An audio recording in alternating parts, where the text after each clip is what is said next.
इस मूवी के स्टार्ट में हमें बताया जाता है कि इंसानों के पैदा होने से पहले ही उनकी लाइफ और फेथ डिसाइड कर दी जाती है और ये सब हेवन में एक मशीन डेस्टिनी एस्ट्रोलेब कंट्रोल करती है। यहाँ हमें पता चलता है कि फ्लावर माउंटेन के ऊपर एक डीमन को अपनी फेथ कबूल नहीं थी और इसलिए वो हेवन की आर्मी से लड़कर डेस्टिनी एस्ट्रोलेब को तोड़ने का डिसाइड करता है ताकि वो अपनी फेथ और लाइफ खुद डिसाइड कर सके। लेकिन अपने प्लान में वो कामयाब नहीं हो पाता क्योंकि हेवन की आर्मी उसे मार देती है और उसकी बॉडी छोटे छोटे पीसेस में डिवाइड होकर फ्लावर माउंटेन पर वापस ले जाती है। पर यहाँ हमें पता चलता है कि वो डीमन अभी पूरी तरह खत्म नहीं हुआ था बल्कि उसके हार्ट स्टोन से एक मंकी डीमन पैदा हुआ था। अब जैसे ही हेवन की गॉडेस को ये पता चलता है कि उस माउंटेन पर अभी भी एक डीमन है तो वो उस डीमन को खत्म करने के लिए उस माउंटेन पर बहुत से डिजास्टर यानी आफ्टर भेजती है। जिससे वो डीमन तो नहीं मरता लेकिन वो माउंटेन खंडर बन जाती है। अब जैसे ही वो डीमन अपने माउंटेन को खंडर देखता है तो वो हेवन के लोगों से लड़ने का और डेस्टिनी एस्ट्रोलेब को तबाह करने का डिसाइड करता है। अब यहीं से मूवी का सीन कट होता है और हमें एक अकेडमी को दिखाया जाता है जहाँ पर हेडमास्टर्स डिसाइड कर रहे थे कि कौन से स्टूडेंट्स हेवन में जाने के लायक हैं। और यहीं पर हम इस मूवी के मेन कैरेक्टर वुकोंग को भी देखते हैं जो कि इस अकेडमी से खाना चुरा रहा था और तभी उसे एक गार्ड देख लेता है और उसे वहाँ से कुछ खाने से मना करता है। दूसरी तरफ अभी ही गार्ड एक और लड़की से भी बदतमीजी करने लग गया था और वो अब उस लड़की को अपने वेपन से मारने ही वाला था कि तभी एक स्टूडेंट आकर उस लड़की को बचाता है। लेकिन इस बात से उस गार्ड को गुस्सा आ जाता है और वो उसी स्टूडेंट को ही मारते हुए बहुत दूर गिराता है। और अब यहाँ पर एंट्री होती है एक डीटी की जिसका नाम अजी है। अजी सबके सामने उस गार्ड को मारती है जिसकी वजह से उस गार्ड के लिए ये सिचुएशन ऑकवर्ड बन जाती है और वो गार्ड अब अपने आदमियों से अजी को मारने के लिए कहता है। लेकिन इससे पहले कि अजी को कोई नुकसान पहुंचता वहाँ पर वुकोंग आ जाता है और वो अजी को मारने वाले आदमी को पिलर पर गिराते हुए उस गार्ड को मारता है और वो साथ ही गार्ड को मारते हुए दूर फेंकता है। उस गार्ड को मारने की वजह से अब यहाँ पर बहुत सारे गार्ड आ गए थे जो कि वुकोंग से लड़ने वाले थे। अब वुकोंग उनसे लड़ने के लिए अपने कान में से लावा निकालता है जो कि एक वेपन में चेंज हो जाता है और साथ ही वो अपने वेपन को घुमाता है जिसमें से बहुत सी फायर निकलती है और वहाँ मौजूद सारे के सारे सोल्जर्स एक ही एक में ऊपर उड़ते हुए दूर गिरते हैं। वुकोंग यहाँ सारे सोल्जर्स को जमीन पर गिरा हुआ देखकर काफी खुश हो रहा था। अब जैसे ही इस सारे वाकये का गॉडेस को पता चलता है तो वो अपने एक खास आदमी टियान को यहाँ सिचुएशन कंट्रोल करने के लिए भेजती है। वुकोंग जो कि रिलैक्स फील कर रहा था उसे भी अपने करीब खतरे का अंदाजा होता है और तभी यहाँ पर टियान आकर वुकोंग पर बहुत से डैगर्स और ब्लेड से अटैक कर देता है। वो ब्लेड्स उसके इर्द गिर्द एक तूफान क्रिएट कर देती है जिससे उसे लड़ना मुश्किल हो रहा था और अब वो अपने वेपन जोर से जमीन पर मारता है जिसके रिजल्ट में उसका वेपन बहुत ज्यादा बड़ा हो गया था। वो जल्दी से अपने वेपन पर किक करता है जिसके अंदर से बहुत से फ्लेम्स निकलती हैं और वो सारी ब्लेड्स अब टियान की तरफ मुड़ जाती हैं और अब वुकोंग अपने बड़े से वेपन पर दोबारा टियान पर अटैक कर रहा था और यहाँ पर अब एसी भी थी। वुकोंग एसी को नहीं मारना चाहता था लेकिन अपने वेपन को कंट्रोल भी नहीं कर पा रहा था और अब एसी अपनी एक फिंगर के साथ उस वेपन को रोक देती है। लेकिन यहाँ पर हमें पता चलता है कि असल में वो वेपन एसी के फ्रेंड आइलिन ने रोका था और अब यहाँ पर आइलिन और वुकोंग के दरमियान में लड़ाई होती है और आइलिन एक ही पंच में उसका वेपन तोड़ देता है जिसकी वजह से वुकोंग दूर जाकर गिरता है और इस तरह वुकोंग हार जाता है और हेवन सोल्जर्स उसे पकड़कर कैद कर लेते हैं।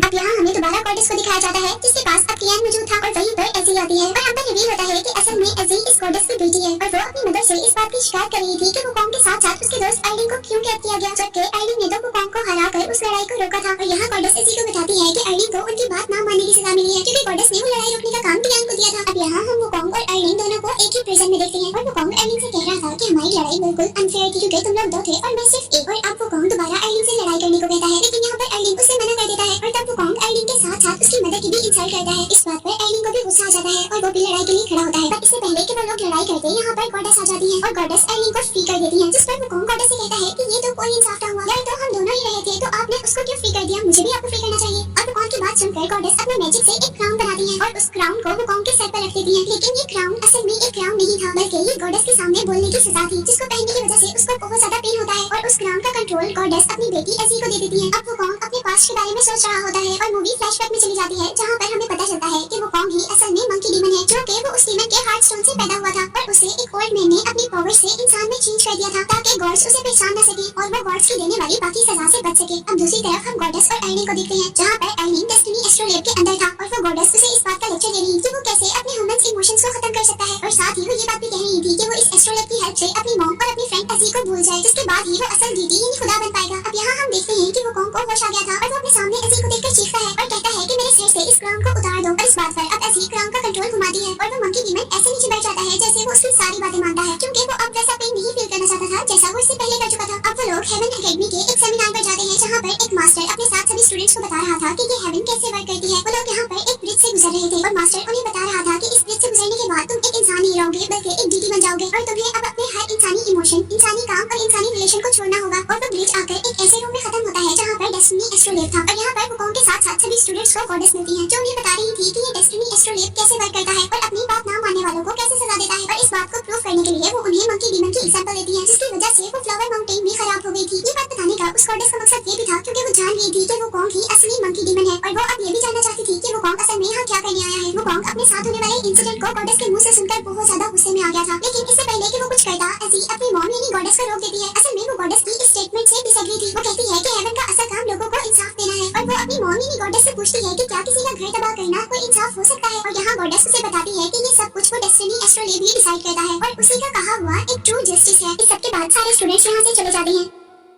और क्योंकि यहाँ गॉडेस भी जान गई थी कि वो कॉन्ग अब दोबारा हेवन के अंदर है तो वो अब अपने खास आदमी टियान को बुलाकर उसकी सच्चाई बताती है। गॉडेस टियान को बताती है कि असल में वो कॉन्ग ही मंकी डीमन है जो कि उस डीमन के हार्ट स्टोन से पैदा हुआ था जिस डीमन ने इस हेवन पर हमला किया था। वो टियान से कह रही थी कि वो कॉन्ग के यहाँ होने से डेस्टिनी एस्ट्रोलेब और हेवन दोनों को ही खतरा है और तुम हेवन को इस खतरे के लिए जाओ उसे मार दो और उसका दिल निकाल लो। यहाँ वो कॉन्ग अब अपने गुस्से में किसी तरह उस डेस्टिनी ब्रिज की चाबी उठा लेता है जिस ब्रिज को पार करके वो डेस्टिनी एस्ट्रोलेब तक पहुंच सकता था। लेकिन डेस्टिनी एस्ट्रोलेब तक पहुंचने से पहले ही उसे अर्लिंग रोक लेता है। अर्लिंग वही लड़का है जो एसी का फ्रेंड है और अब यहाँ पर उन दोनों के दरमियान में फाइट शुरू हो जाती है और अर्लिंग अपना वेपन यूज करते हुए वो कॉन्ग के फायर वेपन को फ्रीज कर देता है। वो लोग यहाँ बुरी तरह लड़ रहे थे और इसके नतीजे में ब्रिज के पिलर्स भी टूट गए थे जिसकी वजह से वहाँ तूफान क्रिएट हो गया था। और उसी टाइम अब एंट्री होती है टियान की। अर्लिंग और टियान दोनों मिलकर वो कॉन्ग से लड़ रहे थे। यही जब एसी ब्रिज के गार्ड के पास पहुंचती है तो गार्ड को बेहोश देखकर एसी को भी अंदाजा हो जाता है कि यहाँ पर कुछ न कुछ तो गड़बड़ है। अब अर्लिंग और टियान मिलकर वो कॉन्ग को हराने ही वाले थे तो तभी वहाँ पर एसी उस गार्ड के साथ आ जाती है। एसी के रुकने पर अर्लिंग और टियान दोनों रुक जाते हैं पर वो कॉन्ग अपनी पावर्स को यूज करते हुए अपना वेपन जैसे ही ब्रिज पर मारता है तो वो वेपन खतरनाक हद तक बड़ा होते हुए ब्रिज को तोड़ देता है और ब्रिज टूटने की वजह से वो सब अब फ्लावर माउंटेन पर जाकर गिरते हैं जहाँ पर वो और उसी का कहा हुआ एक ट्रू जस्टिस है। इस सब के बाद सारे स्टूडेंट्स यहाँ से चले जाते हैं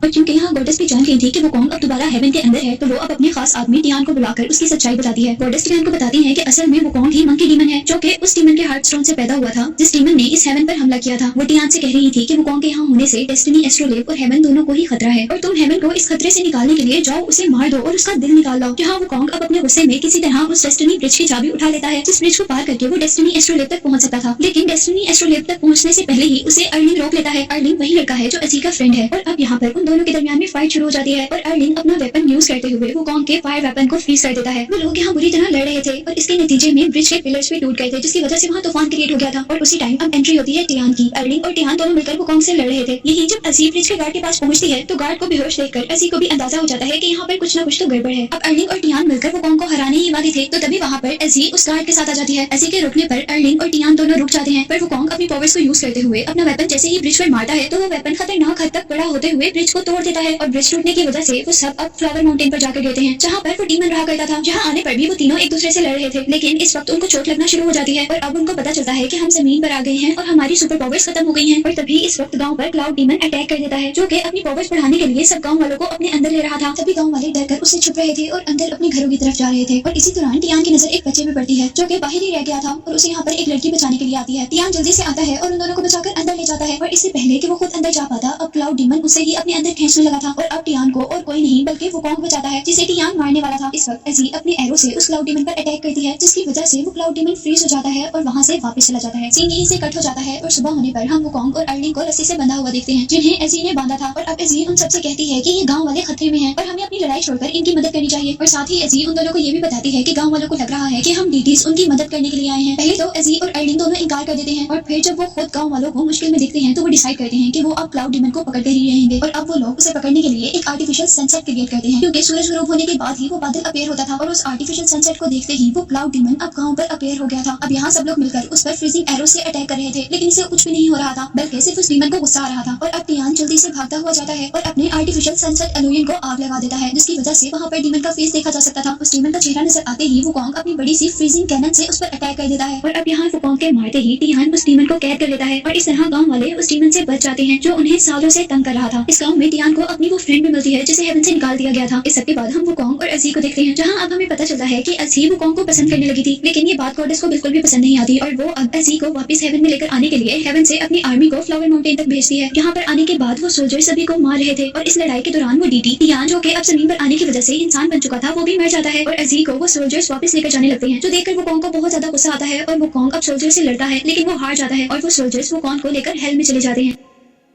और यहाँ हेल में उसके साथ बहुत बुरा सलूक किया जा रहा था। वो कॉन्ग को उन्होंने चेन्स में बांधा हुआ था और उसकी पूरी बॉडी भी जला दी थी लेकिन वो अभी भी अपनी फ्रेंड एसी का वेट कर रहा था। और यहाँ एसी आकर वो कॉन्ग को बताती है कि तुम हार गए हो और तुम्हारी माउंटेन दोबारा तबाह हो गई है जिसे सुनकर वो सच में हार जाता है और वहीं पर मर जाता है। यहाँ दूसरी तरफ अर्लिंग भी अभी कैद में ही था और वो कॉन्ग भी एसी की बातें सुनने की वजह से मर गया था। एसी उसके मरने पर बहुत ज्यादा दुखी थी और एसी अब वो कॉन्ग के स्कार्फ को और उसकी मट को उठाकर दोबारा फ्लावर माउंटेन तक पहन देती है। जहाँ जाने पर मूवी के स्टार्ट में दिखाया जाने वाला ओल्ड मैन दोबारा उस मंकी डीमन के स्कार्फ को पकड़ता है और मंकी डीमन को जिंदा कर देता है। वो यहाँ यहाँ कहता है कि तुम नहीं हार सकते, तुम कैसे हार गए हो, और मंकी डीमन को यानी वुकोंग को दोबारा लड़ने के लिए कहता है। लेकिन यहाँ अर्थ पर आने की वजह से वुकोंग की एक मर्तबा सारी पावर्स खत्म हो गई थी, लेकिन फिर भी वो हार नहीं मानता और फ्लावर माउंटेन पर पड़े अपने बड़े से वेपन को पकड़ता है और बहुत कोशिश के बाद वो अपनी सारी पावर्स वापस हासिल कर लेता है। वो अपने बड़े से वेपन को जमीन पर मारता है, जिससे एक आग का तूफान क्रिएट होता है जो उसको हेवन तक ले जाता है। हेवन तक आने पर वो दावा करता है कि अब मेरी पावर्स और हेवन की पावर्स इक्वल हैं, और साथ ही वो अपने वेपन से फायर निकालते हुए वहाँ पर गार्ड्स को बहुत दूर फेंकता है और अब आगे बढ़ता है सेलेस्टियल गार्ड से लड़ने के लिए, जिसके बाद वो डेस्टिनी एस्ट्रोलॉब को खत्म कर सकता था। अब यहाँ हम देखते हैं कि टियान भी जिंदा होकर वुकोंग के पास आता है और वो वुकोंग का साथ देने के लिए सेलेस्टियल आर्मी से लड़ने लग जाता है, जबकि एजी अंदर डेस्टिनी एस्ट्रोलॉब पर अटैक कर देती है। लेकिन इससे पहले कि वो उसे डिस्ट्रॉय कर पाती, वहाँ पर गॉडेस उसे रोकती है और अब एजी अपनी मॉम के अटैक की वजह से दूर गिरने वाली थी, लेकिन तभी वुकोंग वहाँ पर आकर एजी को कैच कर लेता है और यहाँ पर टियान अब उस गॉडेस से लड़ने लगा था। टियान अपने बहुत सी मेटल से उस गॉडेस पर अटैक करता है, लेकिन गॉडेस अपने सामने मेटल शील्ड बनाते हुए उन सारी ब्लेड्स को डिस्ट्रॉय कर देती है और अब वो गुस्से में टियान पर ऐसा अटैक करती है कि टियान वहाँ दूर जाकर गिरता है और डेस्क में चेंज हो जाता है, यानी वो खत्म हो गया था। अब यहाँ वुकोंग के हाथ में हम एजी को देखते हैं जिसकी सोल इंजर हो गई थी और यहाँ पर एजी वुकोंग से कहती है तुम उदास मत होना, बल्कि अपने लिए लड़ो, और ये कहते साथ ही वो मर जाती है। और अब यहाँ पर एंट्री होती है एर्लिंग की, जिसे गॉडेस ने डेस्टिनी एस्ट्रोलेब के जरिए फीलिंगलेस बना दिया था और वो अब गॉडेस की तरफ से वुकोंग से लड़ता है। वो वुकोंग को मारने ही वाला होता है कि तभी उसकी फ्रेंड अजी उसके सामने आती है। अजी सच में उसके सामने नहीं थी, बल्कि अजी ने अपना इल्यूजन उसके सामने क्रिएट किया था और वो एर्लिंग से रिक्वेस्ट करती है कि वो वुकोंग को ना मारे, क्योंकि वो वुकोंग को पसंद करती थी। और ये बात सुनकर अब एर्लिंग के अंदर दोबारा फीलिंग्स जाग जाती हैं और अब जब यहाँ पर गॉडेस आती है तो वो फील करती है कि यहाँ कुछ गलत हो रहा है और उसे जैसे ही पता चलता है कि एर्लिंग्स के पास फीलिंग वापस आ गई है, तो अब वो वुकोंग और एर्लिंग दोनों को मारने के लिए एक बहुत बड़ा तूफान क्रिएट करती है। लेकिन ये तूफान उनको हरा नहीं पाता और वुकोंग उस तूफान के अंदर से ही मुख्तलिफ चीजों के ऊपर चढ़ते चढ़ते उस गॉडेस के पास पहुंचता है और यहाँ उसे अपने अटैक से खत्म कर देता है और साथ ही वो अपना मकसद भी पूरा कर लेता है, यानी वो डेस्टिनी एस्ट्रोलेब को भी खत्म कर देता है। यहाँ अब वो मंकी डीमन अपने मकसद में कामयाब हो गया था और अब एर्लिंग इस हेवन का न्यू डीटी था और वो अब मंकी डीमन से कहता है कि इस बार तो तुम्हें एजी ने बचा लिया, लेकिन अगली बार अगर तुम हेवन में आए तो तुम्हें कोई नहीं बचा पाएगा। और अब वो दोनों अपने अपने रास्तों की तरफ चले जाते हैं, यानी एर्लिंग जो कि अब न्यू डीटी था वो हेवन की तरफ चला जाता है और मंकी किंग अब अपना मकसद पूरा होने के बाद अपनी फेथ को एक्सेप्ट कर लेता है और अपने फ्लावर माउंटेन की तरफ चला जाता है। और यही दिखाते हुए ये मूवी